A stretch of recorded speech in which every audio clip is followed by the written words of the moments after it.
Bonjour et bienvenue, voici notre tour d'horizon économique, géopolitique, énergétique et boursier, je pourrais même rajouter aujourd'hui agricole.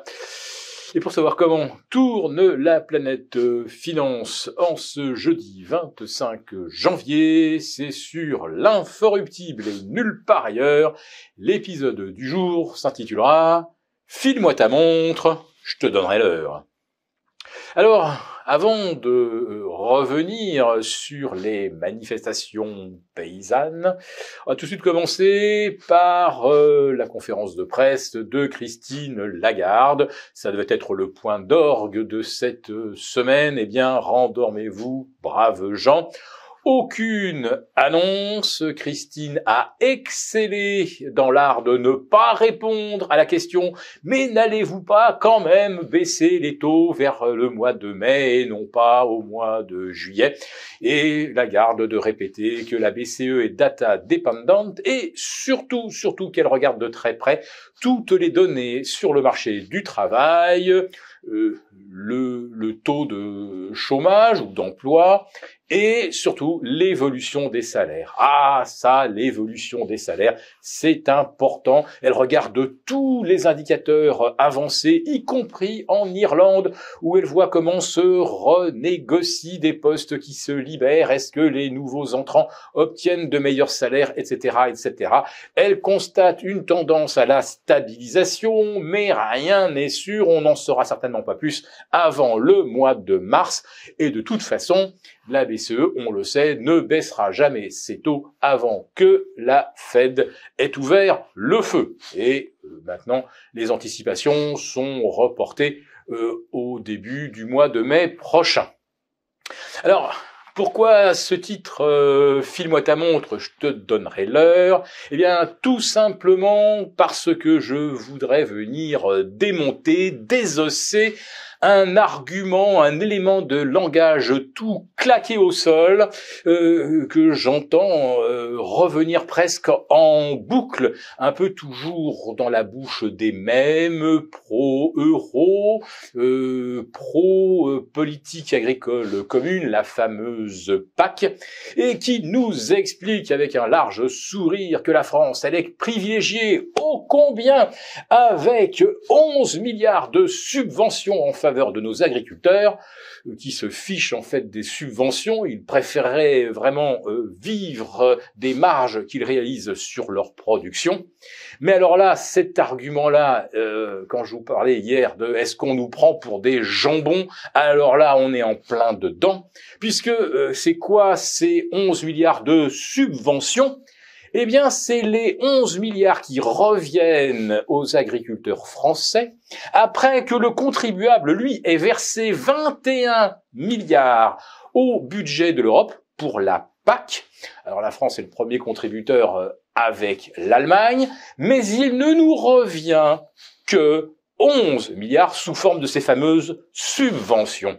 C'est un petit peu comme si vous déposez 21 000 euros chez votre banquier, quelques mois plus tard, vous arrivez et vous dites « Combien pourriez-vous me prêter ?» Et votre banquier vous répond « Alors, j'ai bien étudié votre dossier, vous avez rempli les 40 questions qui vous rendaient éligible à un prêt, je peux vous prêter 11 000 !» Non, alors du coup, on va oublier le prêt, rendez-moi mes 21 000. Ah non, je peux pas vous rendre plus de 11 000 parce que les 10 000, on les a plus. Mais ils sont où? On les a filés à vos concurrents. Oui, parce que c'est exactement ça qui se passe. La France verse 21 milliards au pot commun, 11 milliards nous reviennent et les 10 autres milliards vont peut-être aux agriculteurs hongrois, espagnols, portugais, etc., etc. Et pour les 11 milliards qu'on veut bien nous restituer, il faut effectivement correspondre, satisfaire un tas de normes qu'on n'exige pas d'autres pays qui signent des accords de libre-échange, et notamment le Chili hier. Il fallait quand même le faire, fallait oser signer un accord de libre-échange alors que l'agriculture européenne est déjà en train de mourir des importations de blé ukrainien, de lait et de pommes néo-zélandaises, de poulet, de soja brésilien, et j'en passe.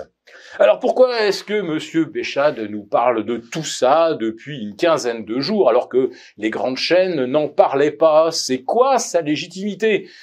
Monsieur Béchade, c'est quoi? C'est quelqu'un qui boursicotait à 15 ans, qui fait une école de commerce orientée droit des entreprises, puis ensuite qui devient trader sur les dérivés. Qu'est-ce qu'il y connaît au monde agricole? Eh bien, il se trouve que j'y connais, justement, parce que quand j'étais lycéen, j'ai fait des stages, justement, dans le monde agricole, et j'ai des fiches de salaire pour le prouver. J'ai appris à conduire un tracteur, alors je dis bien conduire, c'est-à-dire pas juste le ramener au hangar, c'est-à-dire le piloter réellement, gérer son hydraulique, sa force de levage avant, sa force de levage arrière, ses équilibres latéraux maximum, rayon de braquage. Je sais installer une trémie pour faire des semis, changer les appareillages et même changer une barre de coupe. Et j'ai également fait du terrassement avec une lame et également avec une pelle à l'avant.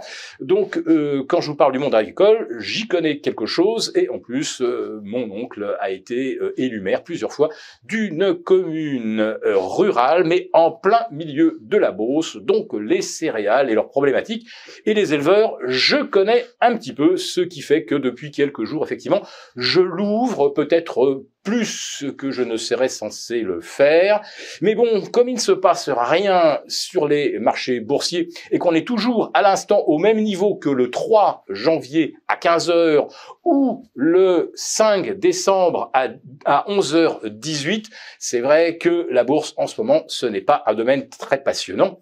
Et en fait, la grogne des agriculteurs, elle est tellement révélatrice de la façon dont les choses fonctionnent, c'est-à-dire que l'Europe, eh bien, on contribue à hauteur de 25 milliards chaque année, et il revient à la France entre 12 et 13 milliards. Ce qui signifie que depuis des décennies, la France verse 10, 11, 12 milliards dans le pot, et ce, en pure perte. Et après ça, on se demande pourquoi la France fait des déficits, pourquoi on doit aller chercher 12 milliards pour permettre de payer les futures retraites.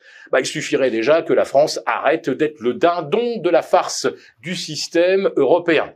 Alors bon, les déficits, j'en parlais, eh bien cocorico, la France bat le record historique de déficit pour l'année 2023, 173 milliards, moins 173 milliards, donc ça fait presque moins 14 par mois, c'est un vrai record. Notre programme d'émission obligataire 2024 sera également le plus important de l'histoire, avec les taux les plus élevés depuis l'année 2001.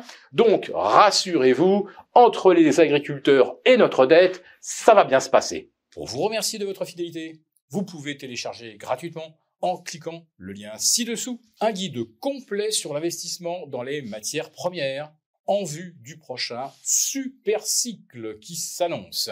Merci et à bientôt. Merci beaucoup d'avoir regardé cette vidéo. N'hésitez pas à réagir dans les commentaires ou à liker et partager cette vidéo si le contenu vous a plu. Et pour ne rater aucune de nos prochaines émissions, vous pouvez vous abonner à notre chaîne et activer les notifications. Et pour plus de contenu, n'oubliez pas que le dernier rapport rédigé par nos experts est accessible en cliquant sur le lien de description. On se retrouve tout de suite dans les commentaires et je vous dis à très bientôt pour une prochaine vidéo.